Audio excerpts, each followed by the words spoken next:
Praise the Lord. ഒരു ദൈവഭക്തന് പ്രാർത്ഥന കൂടാതെ ഒരു നിമിഷമെങ്കിലും ഭൂമിയിൽ ജീവിക്കാൻ കഴിയുമോ എന്ന് ഞാൻ ചിന്തിക്കാറുണ്ട്. കാരണം അത്രയ്ക്ക് വിലപ്പെട്ടതാണ് പ്രാർത്ഥന.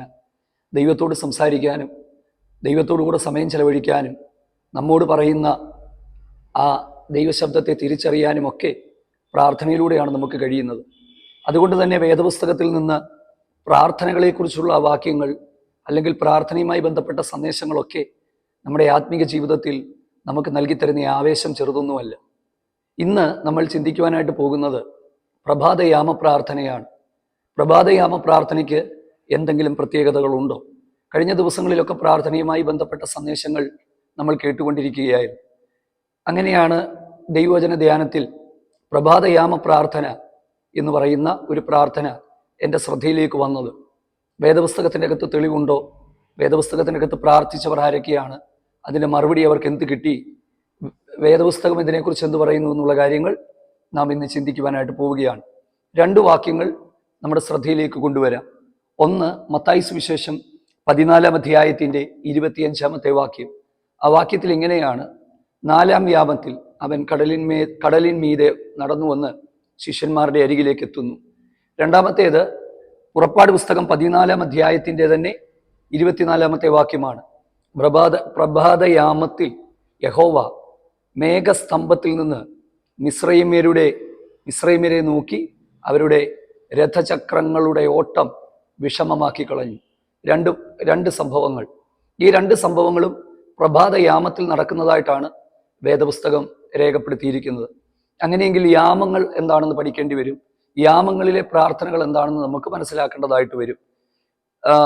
അപ്പോസ്തലനായ പൗലോസിനെ പോലെയുള്ളവർ സദാസമയവും ഉണർന്നും ജാഗരിച്ചും ആത്മാവിൽ പ്രാർത്ഥിക്കണം എന്നുമുള്ള വാക്യങ്ങളൊന്നും ഞാൻ വിസ്മരിക്കുന്നില്ല.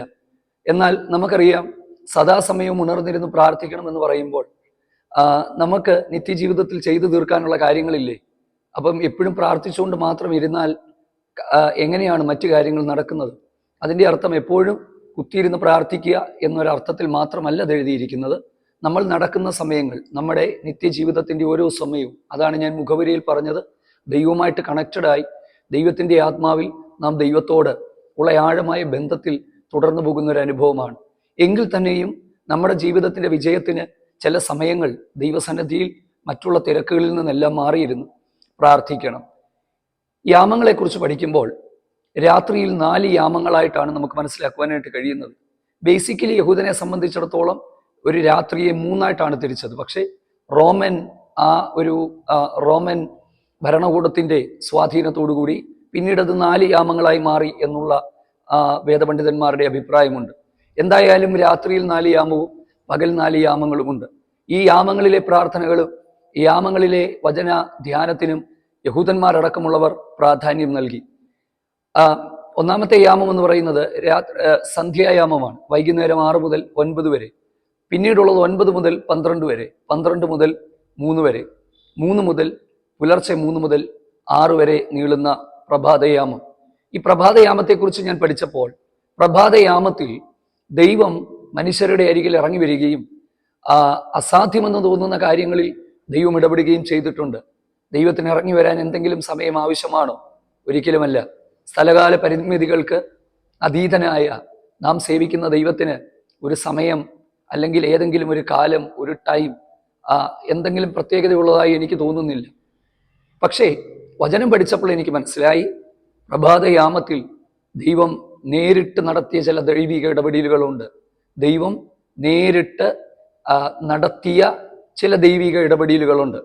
തൻ്റെ മക്കളൊക്കെ കടന്നുപോയ പ്രതിസന്ധികളിൽ പ്രഭാതയാമങ്ങളിൽ ദൈവം അവരുടെ ജീവിതത്തിൽ ചെയ്ത വിടുതലുകളുണ്ട്.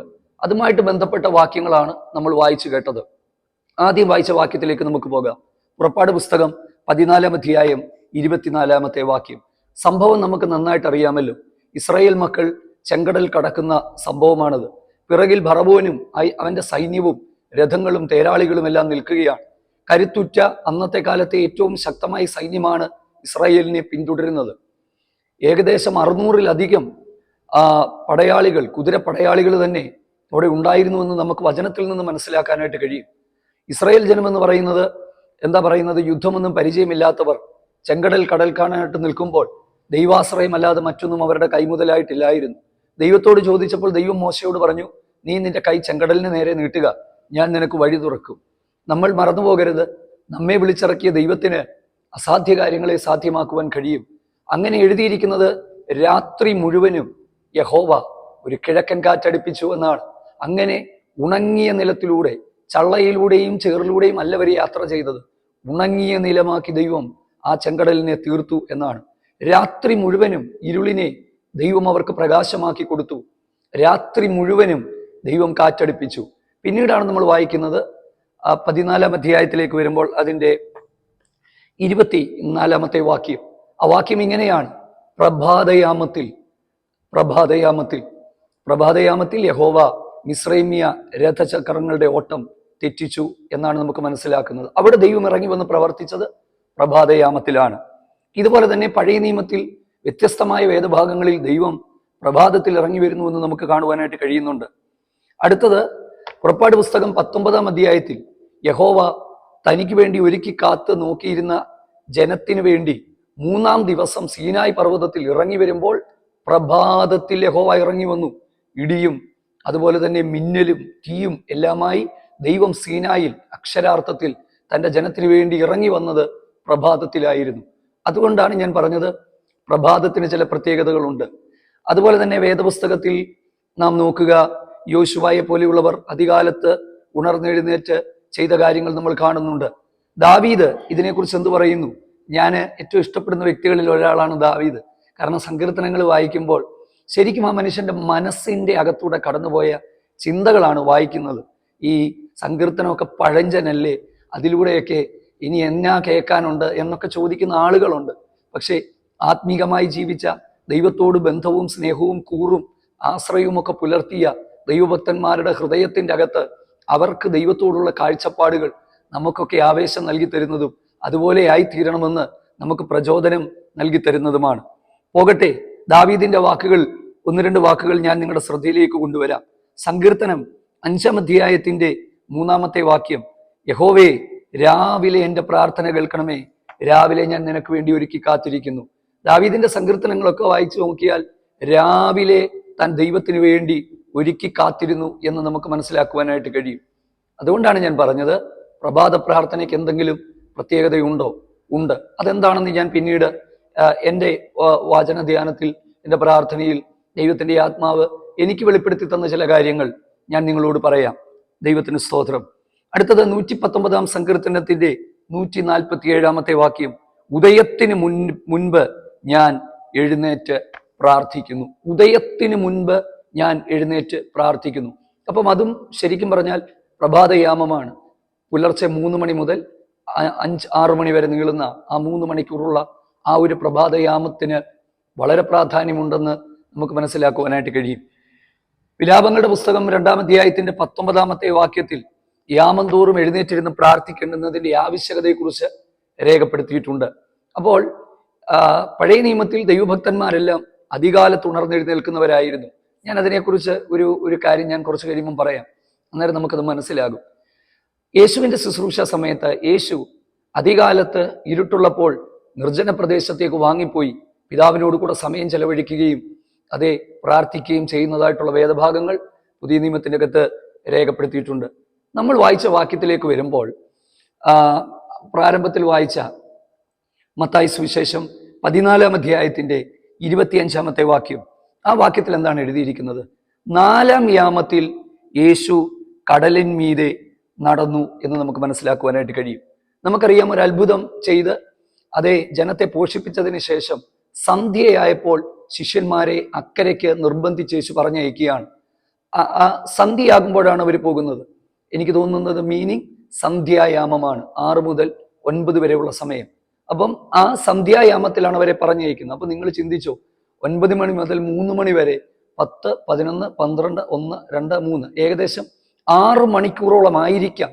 വചനത്തിൽ എഴുതിയിട്ടില്ല, എൻ്റെ ചിന്തയിലാണ് ഞാൻ പറയുന്നത്. 6 മണിക്കൂറോളം അവർ ആ കടലിൽ ലക്ഷ്യമില്ലാത്തവരായി കാറ്റിലും കോളിലും അകപ്പെട്ട് ഒരു ചുവട് മുൻപോട്ട് വെക്കുവാൻ കഴിയാത്ത സാഹചര്യത്തിൽ അവർ ആയിരുന്നു എന്ന് നമുക്ക് മനസ്സിലാക്കാം. മണിക്കൂറുകൾ നീളുന്ന പ്രതിസന്ധിയാണ്. പക്ഷെ ആ സമയത്തും കർത്താവ് ഉറങ്ങുകയല്ലായിരുന്നു. യേശു മലയിൽ പ്രാർത്ഥിച്ചു കൊണ്ടിരിക്കുന്നു. യേശു അവരെ കണ്ടു എന്നാണ് എഴുതിയിരിക്കുന്നത്. അവരെ കണ്ടു, അവനവരെ നോക്കിയെന്നാണ്. നമ്മൾ ചിന്തിക്കുന്നത് നമ്മൾ തിരയിലും നമ്മൾ തിരമാലകളിലും ഒക്കെ അകപ്പെടുമ്പോൾ കർത്താവെ നീ എൻ്റെ കഷ്ടത കാണുന്നില്ലേ, എൻ്റെ വേദന കാണുന്നില്ലേ എന്നൊക്കെ നമ്മൾ ചോദിക്കും. പക്ഷേ ആ തിരമാലയിൽ നമ്മൾ മുങ്ങിത്താഴാൻ ദൈവം ഒരിക്കലും അനുവദിക്കത്തില്ലെന്ന് നമ്മൾ മനസ്സിലാക്കുക. പ്രഭാതയാമത്തിലാണ്, 4-ാം യാമത്തിലാണ് കടലിന്മീതെ നടന്ന് പ്രതിസന്ധികളുടെ മുകളിലൂടെ നടന്ന് തൻ്റെ ശിഷ്യന്മാരെ രക്ഷിക്കുവാൻ അവരുടെ പടകിന്റെ അരികിലേക്ക് യേശു എത്തിച്ചേരുന്നത്. അതുകൊണ്ടാണ് ഞാൻ പറഞ്ഞത് പ്രഭാതയാമത്തിന് ചില പ്രത്യേകതകളുണ്ട് എന്ന് ഞാൻ പറഞ്ഞത്. ആരംഭത്തിൽ ഞാൻ പറഞ്ഞ ആ കാര്യത്തിലേക്ക് വരുമ്പോൾ നമ്മൾ മനസ്സിലാക്കുക, ദൈവത്തിന് ഒരു പ്രത്യേക ടൈം പ്രവർത്തിക്കാനായിട്ടില്ല എന്ന് മനസ്സിലാക്കുക. കാരണം ദൈവം സ്ഥലകാല പരിമിതികൾക്ക് അതീതനാണ്. ഏത് സമയത്തും നമ്മുടെ അരികിൽ ഇറങ്ങി വരികയും പ്രവർത്തിക്കുകയും നമ്മളോട് സംസാരിക്കുകയും ചെയ്യുവാൻ ദൈവത്തിന് കഴിയും. എന്നാൽ എന്താണ് ഒരു പ്രഭാതയാമത്തിന്റെ പ്രത്യേകത? ഒന്ന്, നമ്മൾ ഈ വായിച്ച ചില വേദഭാഗങ്ങളിൽ നിന്ന് നമുക്ക് മനസ്സിലായി, പ്രഭാതയാമത്തിൽ ദൈവം ഇറങ്ങി വരുന്ന സമയമാണ്, ദൈവം ഇടപെടുന്ന സമയമാണ്. അതുകൊണ്ട് തന്നെ ആ സമയങ്ങളിലെ പ്രാർത്ഥനകൾ വലിയ അത്ഭുതങ്ങൾ നമ്മുടെ ജീവിതത്തിൻ്റെ അകത്ത് ചെയ്യും. ഞാൻ എൻ്റെ പ്രാർത്ഥനയിൽ എനിക്ക് മനസ്സിലാക്കി തന്ന ഒരു കാര്യം, അല്ലെങ്കിൽ ഞാൻ മനസ്സിലാക്കിയ കാര്യം, പല സമയത്തും ദൈവം നമ്മളെ പ്രഭാതത്തിൽ തട്ടി ഉണർത്തുന്നത് മനസ്സിലാക്കുവാനായിട്ട് കഴിയും. 3 മണി കഴിഞ്ഞ ആ സമയങ്ങളിൽ ഒക്കെ പലപ്പോഴും ദൈവം എന്നെ തട്ടി ഉണർത്താറുണ്ട്. ആ സമയത്തിരുന്ന് ദൈവത്തോടു കൂടി സമയം ചെലവഴിക്കാറുണ്ട്. പിന്നെ ഈ ദ പെന്തക്കോസ്ത് മിഷൻ എന്ന് പറയുന്ന TPM സഭകൾ, അവരുടെ മൂപ്പന്മാർ, അവരുടെ ഉപദേശിമാർ എല്ലാ പുലർച്ചെയും 4 മണിയാകുമ്പോൾ എഴുന്നേറ്റ് സ്തോത്ര പ്രാർത്ഥന നടത്തും എന്നാണ്. ആ പ്രാർത്ഥനകൾക്കൊക്കെ വലിയ അനുഗ്രഹങ്ങൾ അതിൻ്റെ അകത്തൊക്കെ ഉണ്ടാകുമെന്ന് ഞാൻ കേട്ടിട്ടുണ്ട്. അങ്ങനെയെങ്കിൽ എന്താണ് ഒരു പ്രഭാത പ്രാർത്ഥനയുടെ പ്രാധാന്യം എന്ന് പറയുന്നത്? നമ്മൾ ഒന്ന് മനസ്സിലാക്കുക, നമ്മുടെ ഒരു ദിവസം ആരംഭിക്കുമ്പോൾ ആ ദിവസം ദൈവത്തിൽ ആശ്രയിച്ച് ദൈവത്തോടു കൂടെ സമയം ചെലവഴിച്ചിട്ട് നമുക്കൊരു ദിവസം ആരംഭിക്കാൻ കഴിഞ്ഞാൽ അത് ഏറ്റവും സന്തോഷത്തിന്റെ സമയമാണ്, ഇല്ലേ? ഒരു ദിവസം ആരംഭിക്കുക. പക്ഷെ ഇന്നത്തെ കാലത്തെ ചെറുപ്പക്കാരെ, കുട്ടികളെ നിങ്ങൾ ശ്രദ്ധിച്ചിട്ടുണ്ടോ? അർദ്ധരാത്രിയിൽ അവർ രാത്രിയിൽ വൈകി ഉറങ്ങി പുലർച്ചെ എഴുന്നേക്കാത്തവരാണ്. അങ്ങനെ ഒരു ചിട്ടയില്ലാത്ത ജീവിതം നമ്മൾ കാണും. പക്ഷെ വേദപുസ്തകത്തിൽ ദൈവഭക്തന്മാരെല്ലാവരും അധികാലത്ത് എഴുന്നേറ്റവരും ദൈവശബ്ദം കേൾക്കാൻ സമയം വേർതിരിച്ചവരുമായിരുന്നു. അബ്രഹാമിനെ നോക്കുക, മോശയെ നോക്കുക, യോശുവയെ നോക്കുക, ദാവീദിനെ നോക്കുക, എന്തിനേറെ പറയുന്നു, അതെ, യേശുവിനെ നോക്കുക. അതുകൊണ്ട് എൻ്റെ പ്രിയപ്പെട്ടവരോട് ഞാൻ പറയാം, ഒരു ചിട്ടയായ ജീവിതത്തിന്റെ ഭാഗമാണ് അധികാലത്തെ എഴുന്നേറ്റ് ദൈവശബ്ദം കേട്ടുകൊണ്ട് ഒരു ദിവസം ആരംഭിക്കുക എന്നുള്ളത്. രണ്ടാമത്തെ കാര്യം എന്ന് പറയുന്നത്, ഏറ്റവും ഏകാഗ്രതയോടെ നമുക്ക് പ്രാർത്ഥിക്കാൻ കഴിയുന്ന സമയങ്ങൾ പുലർച്ചയുടെ സമയങ്ങളാണ്. കുഞ്ഞുങ്ങളൊക്കെ പഠിക്കുമ്പോൾ കണ്ടിട്ടില്ലേ, അവർ പുലർച്ചെ എഴുന്നേറ്റിരുന്ന് പ്രാർത്ഥിക്കും. അവർ പഠിക്കാറുണ്ട്. അപ്പോൾ അവർക്ക് ഓർമ്മശക്തി കൂടുതലായിട്ട് കിട്ടും, അല്ലെങ്കിൽ കുറച്ച് ഏകാഗ്രത കിട്ടും. ജീവിതത്തിന്റെ വലിയ ബഹളവും ഒച്ചപ്പാടും ഒന്നുമില്ലാതെ ദൈവത്തോടു കൂടി സമയം ചെലവഴിക്കുവാൻ കഴിയുന്ന സമയങ്ങളാണ് പ്രഭാത പ്രാർത്ഥനകൾ എന്ന് പറയുന്നത്, പ്രഭാതയാമങ്ങളിലെ പ്രാർത്ഥനകൾ. അതുകൊണ്ട് കുറച്ച് ദിവസങ്ങൾ ഈ ഒരു കാര്യം പ്രാർത്ഥിക്കുന്നവരായിട്ടുള്ള പ്രിയപ്പെട്ടവർ, പ്രാർത്ഥനയിൽ ആശ്വാസവും വിടുതലും കണ്ടെത്തിക്കൊണ്ടിരിക്കുന്ന പ്രിയപ്പെട്ടവർ, ദൈവത്തോടു കൂടെ നടക്കുന്ന പ്രിയപ്പെട്ടവർ, ഞാൻ നിങ്ങളോട് ഒരു കാര്യം പറയട്ടെ, നമ്മുടെ പ്രഭാത സമയങ്ങൾ ദൈവത്തോടു കൂടെ ചെലവഴിക്കുക. ദൈവം നമ്മളോട് സംസാരിക്കാനും ദൈവത്തോട് സംസാരിക്കാനും നമ്മുടെ കാര്യങ്ങൾ തുറന്നു പറയുവാനും ഒക്കെ പ്രഭാത സമയങ്ങൾ ചെലവഴിക്കുന്നത് ഏറ്റവും നല്ല കാര്യമാണ്. രാവിലെ ഉണർന്നെഴുന്നേറ്റ് ഒരു കോഫിയൊക്കെ കുടിച്ച് ചാരിക്കിടന്ന് കൊലപാതകത്തിൻ്റെയും ആക്രമണങ്ങളുടെയും ഒക്കെ വാർത്തകൾ ചാനലുകളിൽ കേട്ട് വെറുതെ മനസ്സ് കലുഷിതമായി ഒരു ദിവസം തുടങ്ങുന്നതിനേക്കാൾ എത്രയോ നല്ലതാണ് ദൈവത്തോടുകൂടി സമയം ചെലവഴിച്ച് ചില മണിക്കൂറുകൾ പ്രാർത്ഥനയിലും ദൈവാശ്രയത്തിലും ചെലവഴിച്ച് ദൈവം നമ്മളോട് പറയാനുള്ളത് കേട്ടുകൊണ്ട് ഒരു ദിവസം ആരംഭിക്കുന്നത്. നമ്മുടെ ജീവിതം ദൈവകേന്ദ്രീകൃതമായി പോകണമെന്ന് ദൈവം ആഗ്രഹിക്കുകയാണ്. പ്രഭാതത്തിൽ ഉണർന്നെഴുന്നേറ്റ് പ്രാർത്ഥിച്ച യേശുവിനെ കാണാം. 4-ാം യാമത്തിൽ തന്റെ പടകിൽ കാറ്റിനെയും കടലിനെയും ശാന്തമാക്കി ഇറങ്ങി വന്ന കർത്താവ് നമ്മുടെ പ്രഭാത പ്രാർത്ഥനകളിലും അസാധ്യത്തെ സാധ്യമാക്കി, പ്രതിസന്ധികളെ നീക്കി, ആമേൻ, നമുക്ക് ചില അനുഗ്രഹങ്ങൾ നൽകി തരുവാൻ, നമ്മളോട് സംസാരിക്കുവാൻ കാത്തിരിക്കുന്ന തൻ്റെ മക്കളുടെ അരികിൽ ഇറങ്ങി വന്ന് ചില കാര്യങ്ങൾ നമ്മളോട് പറയാനും നമ്മളെ കൈപിടിച്ച് നടത്താനും ആ സമയങ്ങൾ ദൈവവും നമുക്ക് വേണ്ടി മാറ്റിവെക്കുമെന്ന് ഞാൻ വിശ്വസിക്കുന്നു. കർത്താവ് നമ്മളെ സഹായിക്കട്ടെ. പുതിയ സന്ദേശവുമായിട്ട് വീണ്ടും കാണാം. അതുവരെ തൻ്റെ കൃപയുടെ മറവിൽ ദൈവം നമ്മളെല്ലാവരെയും മറക്കട്ടെ. ആമേൻ.